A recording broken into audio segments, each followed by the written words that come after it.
এমন ছিল সিয়ামের ঈদের ছবি জংলি। শিশু সন্তানের সঙ্গে মা বাবার সম্পর্ক নিয়ে ঢাকাই সিনেমার সাম্প্রতিক সময়ে খুব একটা কাজ হয়নি। হলে মা বাবার সঙ্গে সিনেমা দেখতে আসা সন্তানদের কথা বেশিরভাগ নির্মাতাই ভাবেননি। এই চিন্তাধারা থেকে বেরিয়ে আসার চেষ্টা করেছেন এম রহিম।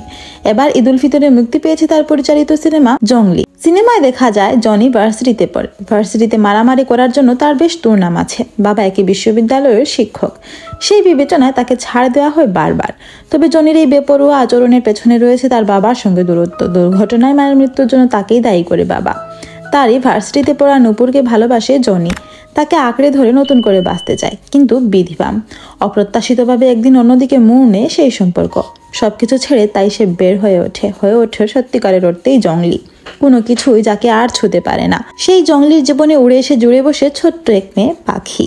কিন্তু পাখিকে তার জীবনে চায় না জংলি। শেষ পর্যন্ত পাখি কি পারবে জংলির মন বদলাতে, নাকি জংলি থেকে যায়? জংলি বাবা মেয়ের গল্প। বলা ভালো এক যুবকের বাবা হয়ে ওঠার গল্প। জনি থেকে জংলি হয়ে ওঠা চরিত্রে অভিনয় করেছেন সিয়াম আহমেদ। সিনেমার প্রথমার্ধে সিয়ামকে সেই চিরায়ত চকলেট বয় লুকে দেখা গেল, তার পরের লুকগুলো ও অভিনয় ছিল আগের কাজের চেয়ে একেবারেই আলাদা। পর্দায় এবার তিনি পাশের বাড়ির ছেলে নন, বরং বকে যাওয়া এক জংলি।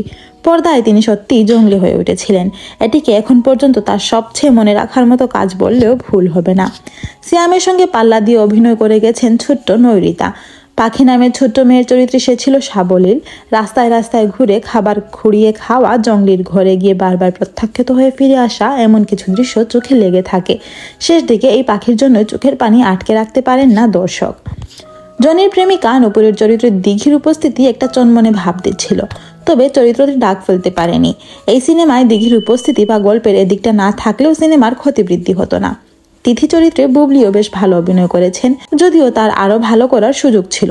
তবে দর্শক নন গ্ল্যামারাস লোকে বুবলিকে পছন্দই করেছেন। পুরো মাত্রার বাণিজ্যিক সিনেমার পাশাপাশি অফ ট্রাক চরিত্রে তিনি ভালো সামলাতে পারেন, সে প্রমাণ টান বা দেয়ালের দেশে পাওয়া গেছে। জংলির ইন্টার্ন চিকিৎসকের চরিত্রটিও তেমনি। এই সিনেমায় রাশেদ মামুন অপুর কথা না বললেই নয়। ভাইরাল সাংবাদিক চরিত্রটি ছোট হলেও তো ছাপ রাখার মতো অভিনয় করেছেন তিনি। তবে হঠাৎ কোনো শত্রুতা বসে আইনজীবী হিসেবে শহীদুজ্জামান সেলিম অভিনীত চরিত্রটির আবির্ভাব হলো, সেটা পরিষ্কার নয় সিনেমায়।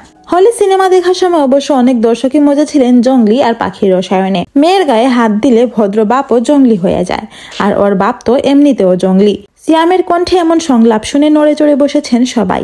বাবা মেয়ের আবেগ তাদের ছুঁয়ে গেছে, এটাই হয়তো নির্মাতার বড় সার্থকতা। Thanks for watching. Please subscribe to my channel and follow for more.